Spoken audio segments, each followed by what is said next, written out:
My name is Wayne and welcome back to the channel. This is going to be part 2 of installing the Hotchkis TVS system in my 1970 Cuda. We have a lot of parts to install, so let's go.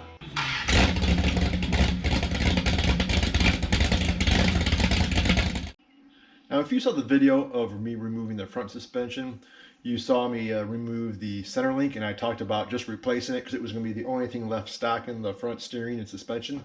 Well, I thought it was just a Moog part that you could go buy, but apparently not. It's really not a high use item or a high wear item, I should say. So they're not something you can buy over the counter. So I have to get mine off the tie rod ends because it was stuck. So we're going to reuse my center link. So that's going to be the first thing we're going to do. So this thing was really stuck. So we're going to get the puller out today and try to get those inner tie rod ends out of the center link and get it cleaned up. And we also have a new Moog idler arm to install. This is K7041 and mine was pretty toast, so we're going to replace that as well, and that's what we're going to start with.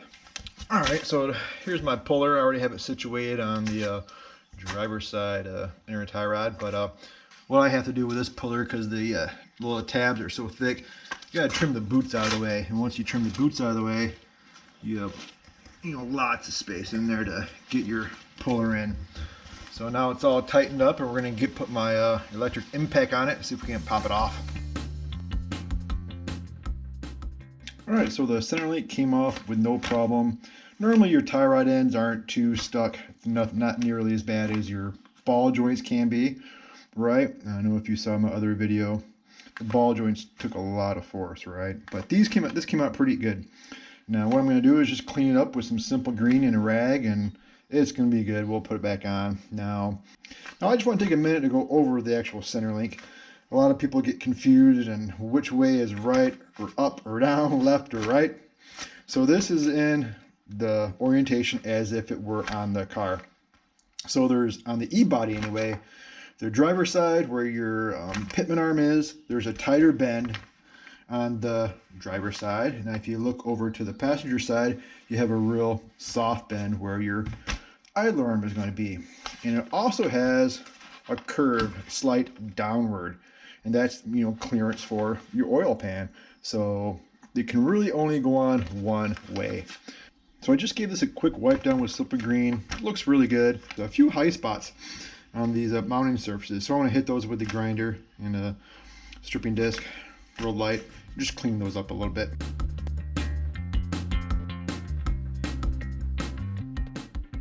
All right, that looks much better. But first we gotta get this in. All right, so we're gonna torque down our idler arm. There it is. All right. Okay. Yeah, I was curious how stiff that was going to be being a new unit and all. So that's the Moog replacement. Looking good. So now we can get that center link in.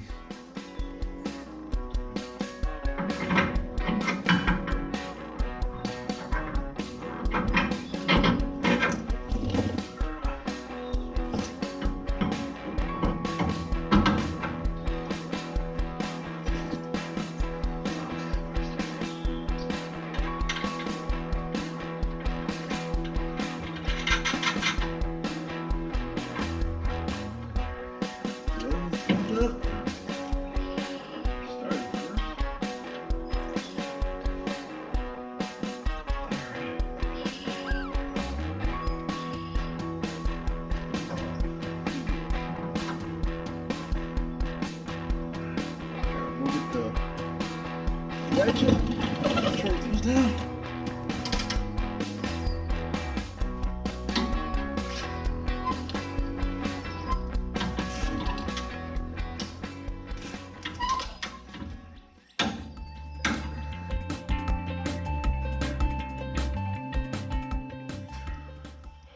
All right, Saturday morning, day 2 on this project, and I think today, or right now, first, we're going to focus on the Hotchkis upper control arms. I'm really excited to get those on. I think they're one of the coolest pieces in their kit. And I was thinking about that last night. I'm like, oh man, my upper control arm hardware is kind of rough. I should probably get that cleaned up a little bit before I put them on the car. So I went out in the garage last night and hit these real quick with my stripping wheel, and then gave them a quick primer and coat of Eastwood stainless paint I had on the shelf. And I think it looks pretty cool. Hit the threads with a wire wheel. So I think that'll look good. I'm not really too concerned what OE finish is. I'm not even sure what it actually is supposed to be, but this will work good. I just unbolted the relocator. The heim joint has this little sleeve to properly space it in here, and the bolt has one washer on it, and the nut is nice because it's at least fixed into the relocator. So let's go see how it fits. Okay, so we are on the passenger side, as I mentioned, and here's our relocator all unbolted. Up and front, well, it's facing the wrong way, so you slide it in here, and you can see the hole lines up with the factory hole here, but the new hole, well, it's pretty close. It could interfere, as they point out in the instructions, with this. I think just to make sure we don't have any issues, I'll just put a little radius, put a little groove cut out in there with my grinder, make sure I don't have any issues with it binding or hanging up on that. But yeah, all right, fits nice, that works, makes sense.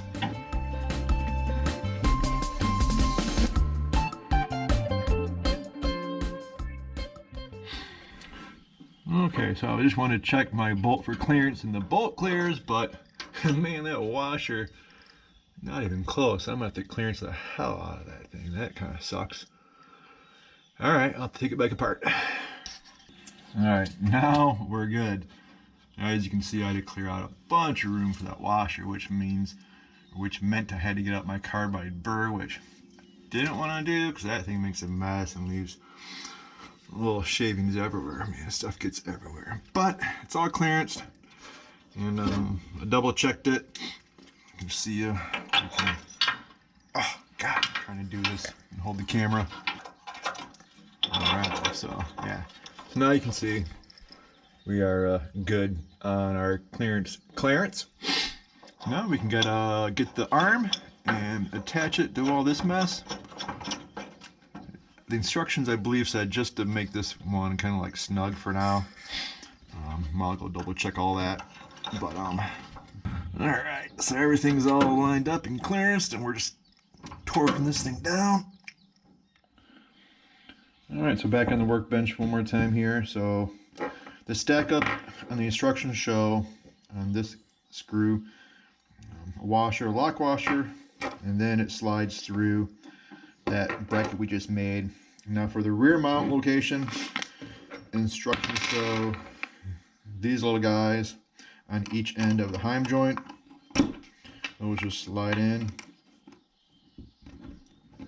They just slide in. There you go. And then you have to use an assortment of spacers to fill the gaps in the mounting location. So I have to go figure out what spacers we need. All right, so I got it all figured out. I ended up needing a large spacer in the front and back of the heim joint to get it located. And I just, torqued it up, snugged it up good now. And yeah, we have nice range of motion. It's looking sexy. It's kind of bumping my brake line, so I think we're gonna have to tweak that a bit, but just so I'll make sure I get full drop. And yeah, all right, I like it, man. That looks awesome. It's a serious bit right there. So cool, man. Well, that wasn't too bad at all. Just pretty self-explanatory. Bunch of nuts and bolts and washers, a couple spacers, figuring things out. Not bad at all. I like it, man. So before I go over to the driver's side control arm, I'm going to put the bumper on. And it's nice that the kit comes with these bumpers and these stops, so it's nice details to have. So you can look at the instructions here on my phone, kind of, sort of. And the bullet style one is the stop for the upper control arm. So we'll go put this on, and then we'll see what kind of clearance I have with that brake line. All right, so well, it is nice the factory ones have the square hole so the bumper doesn't spin, but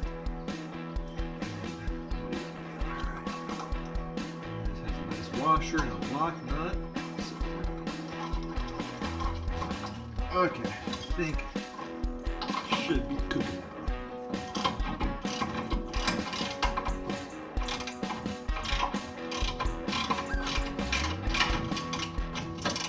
I wanted to show you that I found a slight interference that I wasn't expecting right here. I had to come in with a cutoff wheel and make a little cut. There was a step up and the nut for that control arm was actually hitting it. So I had to make a small cut on both sides, and wasn't a big deal, but went in there with the cutoff wheel and just made a clean cut. It's not a structural spot, you know, it's just a little flange that sticks up right above the spot wheel. So anyway, something to note, if you're going to be doing these, you'll have to probably do that too, I assume. But yeah, both sides are done now. And now we're going to move on to the lowers. So I'll show you what the driver's side looks like. Pretty much the same exact scenario, what I had to do. The spacer configuration was a little different. I have in the back, I have a big and a medium, then a medium in the front, and that took up all the space. But other than that, same type of scenario. Had to make that little cut as well under here, and yeah, all fits nice and good and tidy. So had to trim this spot just like I did on the other side, but other than that, that's good. All right, so now we should get to install the Hotchkis lower bumpers. So the instructions show them sitting long ways on the mount. Once you get that nut spinning, it gets going all right. You just gotta have a real good grip on that bumper.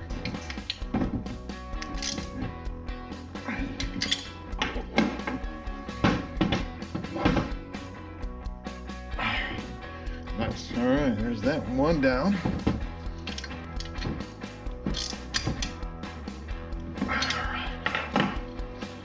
All right, nice.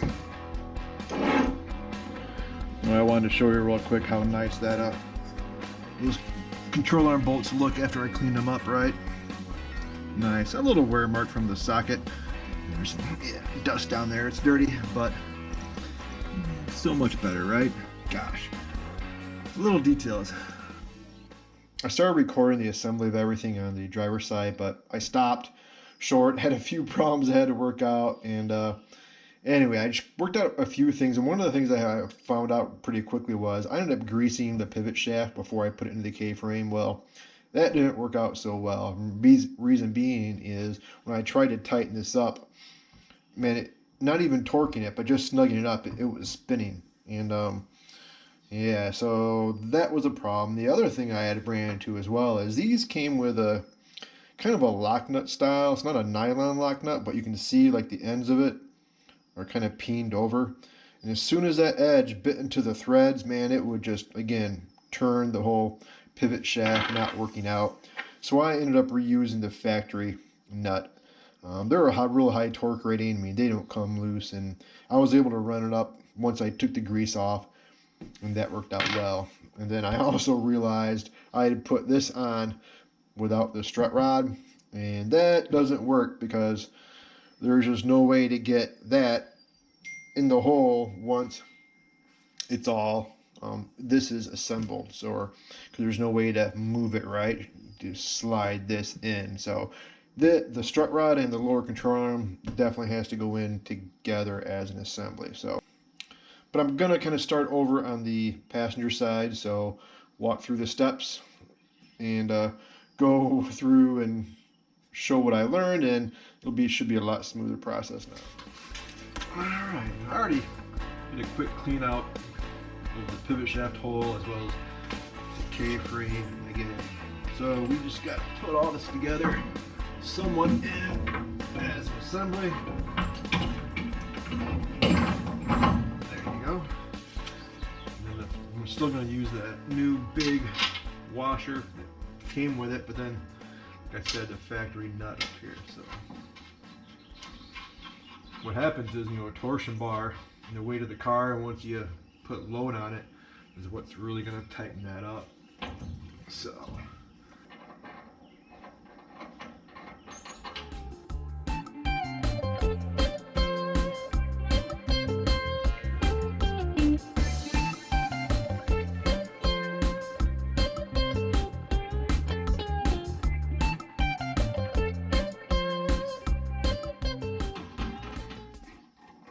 This is not really the most approved method to tweak a brake line, but I just need a little bit of clearance to clear the control arm. And these things are stainless steel, and they're just absolute bear to bend or make any minor adjustments to. So I'm just carefully grabbing it without kinking it or putting any sharp bends, and now I have probably about 2 mils of clearance.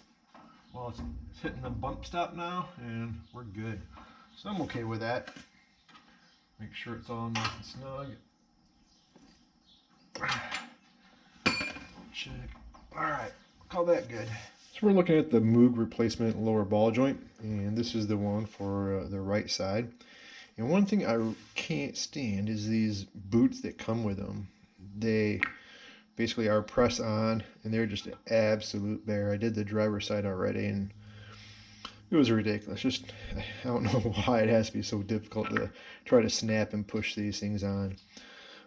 What I did notice is there's a little notch here on the bottom side of the boot, if you can see that. And on the top side, there's an arrow that says inboard. So I actually quickly looked at the directions online, and the whole concept with this is it's a little pressure relief in case you have extra grease that comes out. It's going to come out inboard and not outboard, to where it could possibly, the grease, get on the brake rotor or your brakes. So a little note there. So I'm going to put the camera down, put it on the tripod, and see if we can get this boot on.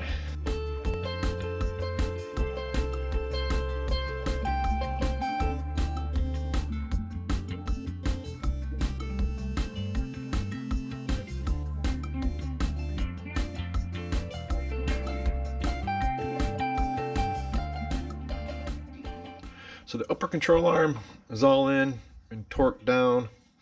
We clearanced our brake line. The lower control arm is bolted in. You can see here the nut on the pivot is ran up pretty good, so it's pretty snug. But I won't be able to do the final torque on that until I get the torsion bar in, and probably put a load on the car. And because that'll move this around just a little bit, which means I can't set, dial in the strut rod perfectly until this is all loaded properly, right? And I can get it really close, but we'll do that we'll check that out more once we get the torsion bar in. So now we're just getting everything laid out to put the spindle and the lower ball joint on. I have my 2 big nuts for the spindle, which go in the bottom holes, and got my castle nuts for my ball joints and cotter pins.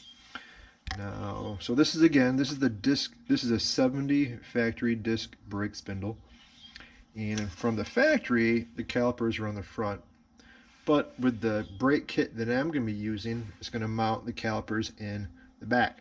And the spindles, you can flip them side to side, and it's all common. You can do that.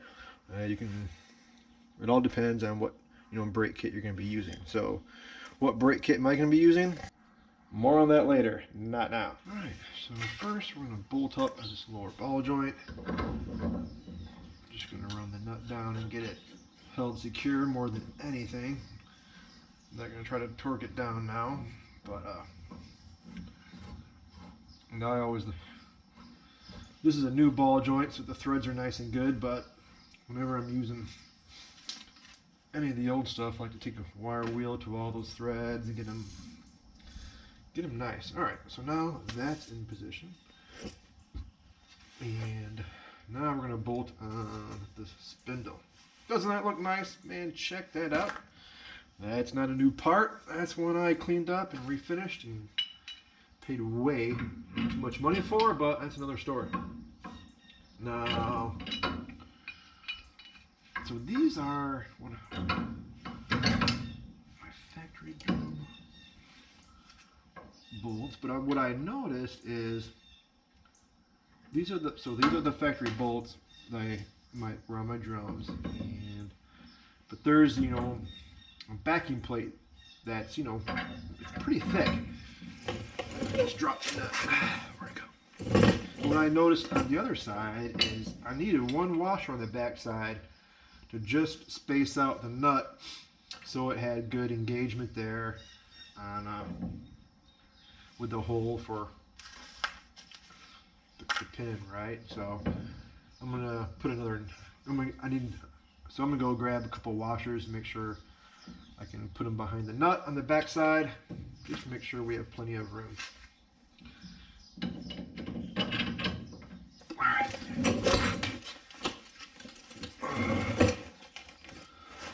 Alright, we got a washer. It's nice. You know, it's so nice when you have the right size washer that you need.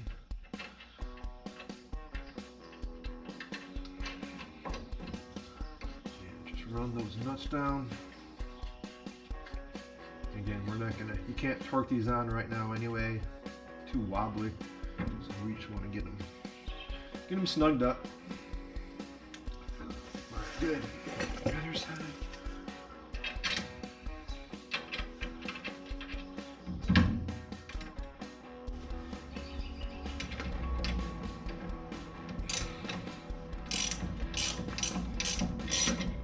Alright, that's good. Good for now. Nice. Now, we're just going to raise the girl up. And here's my new nut for the upper ball joint. Compress the boot a little bit.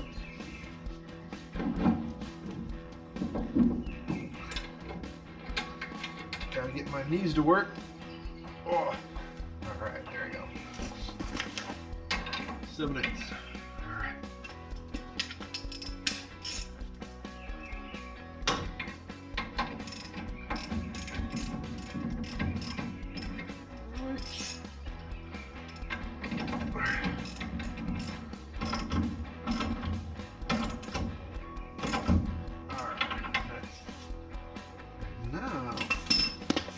Now it's time.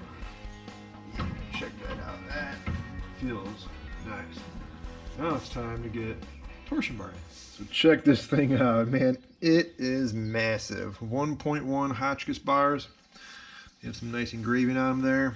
Man, that thing is just huge. Actually, let's go take it over to the stock one and put them side by side so you can see. Oh yeah, check that out. Slight difference. Jeez, oh Pete's. Man, things are huge. Man, what a difference. Wow. Before we put the new torsion bars on, we got to clean out all the old grease out here and make sure it's all, that stuff is 50 some years old. Yeah. So the Hotchkis bars came with these polyurethane or boots, but man, I could not get those on. They were so tight.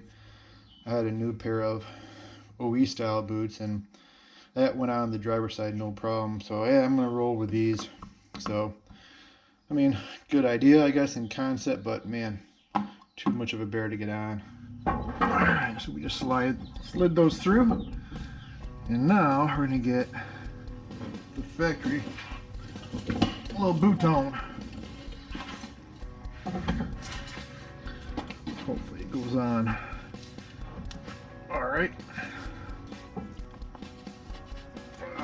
So close. Alright, got it. Alright, now I'm gonna go and once we get this pretty close, I'll pack this thing with grease down here as well as up by the in the lower control arm.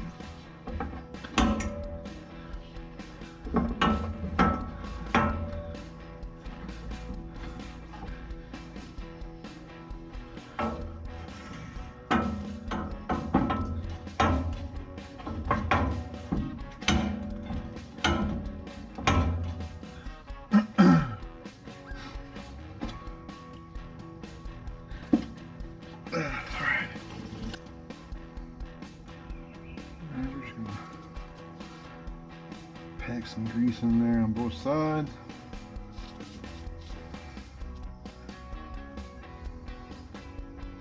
The hex is still out. Put that all around it.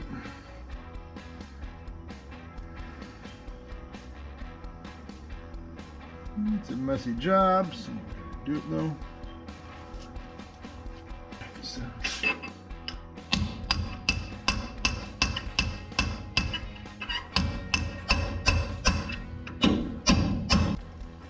But right there, you can see that groove. Perfect. It's in. Alright, so here's a little snap ring.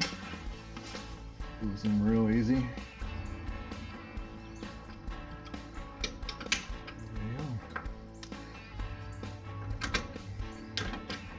That is it. She's in. Nice. Now we just got to slide the boot back on the other side. Alright. Now this just snaps around this groove that's on the cross member. Real easy. So much. Perfect. Alright. That's it, man.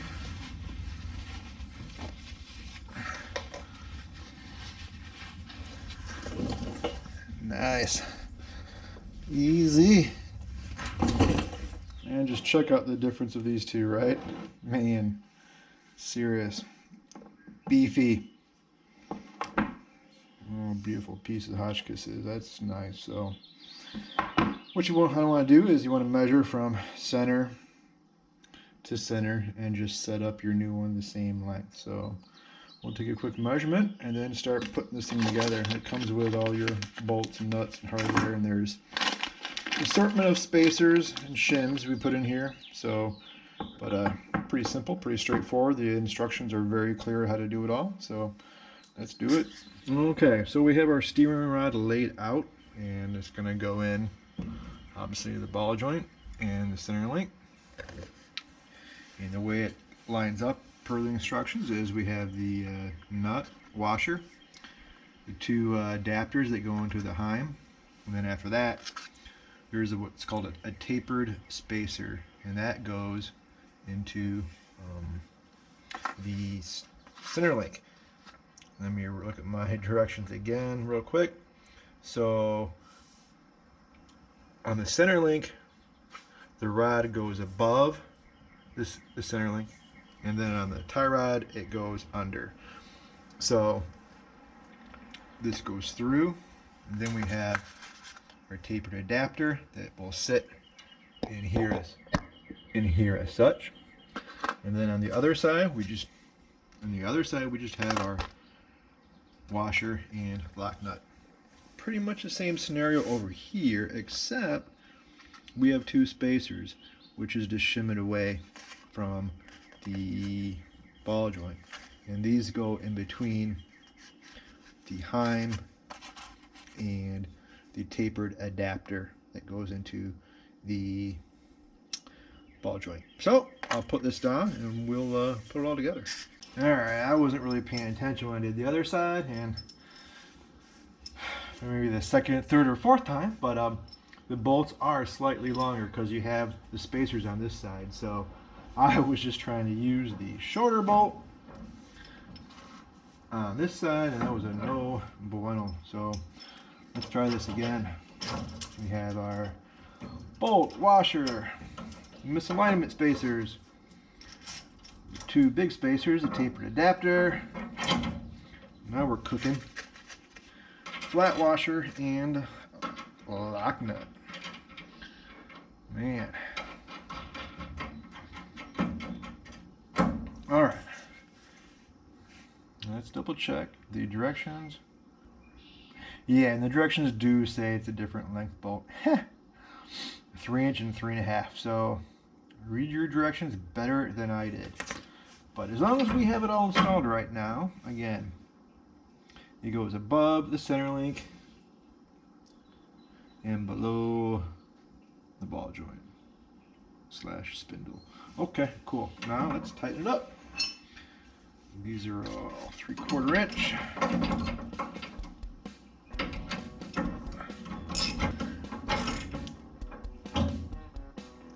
Alright.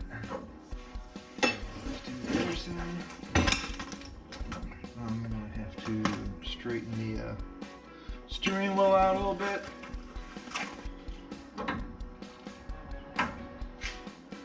Now we can get our tools in there. Become a contortionist.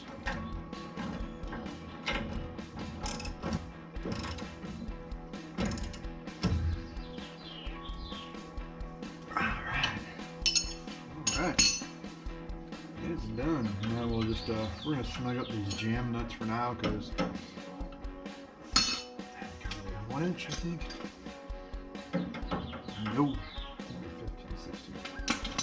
I'll have to get a wrench, snug up my jam nuts, but yeah, nice. Wow. Alright. For jam nuts, the main body is 1 inch. And these are, like I said, 15, 16.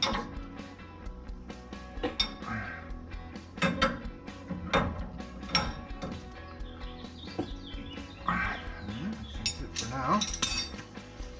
And we also have our torsion bar adjuster. We can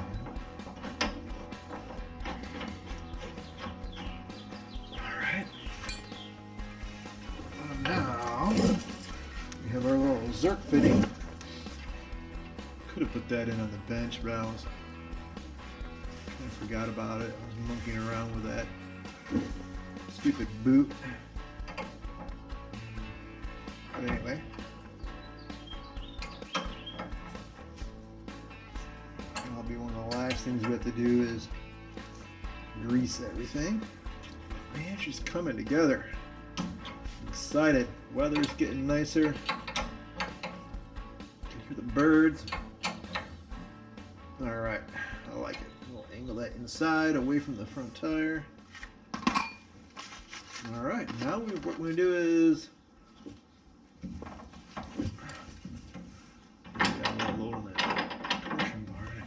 there you go. Cool. What we can do is torque the ball joint and the ball joints and the spindle and put the cotter pins in. We can definitely tighten those up now. Alright, so the upper is 100 and the lower is 85. We're going to start out with 3/4 socket. We're going to start out with like 75 just to see how the cotter pins line up.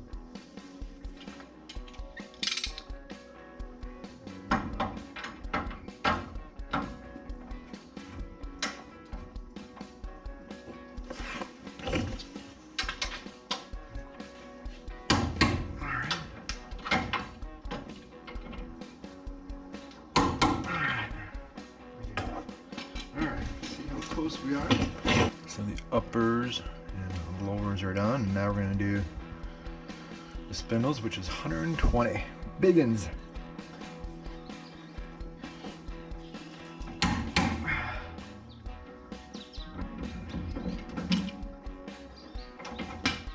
The only thing I was hoping to do is put the nuts on the strut rods at the LCA, but I went to thread the original ones on because the new ones don't come with new nuts, but they weren't going on real smooth. So I ordered a tap, clean the threads up on these guys, but it hasn't come in yet, so I won't be able to wrap that up today. But that's going to wrap up this video. We got a lot done, and I'm real happy with the progress, and the parts look incredible. I'm even more excited to drive this thing now, but yeah, let's take another look at those parts. Yeah, one more look. Man, they turned out great. I love it. This thing's gonna handle so incredible. But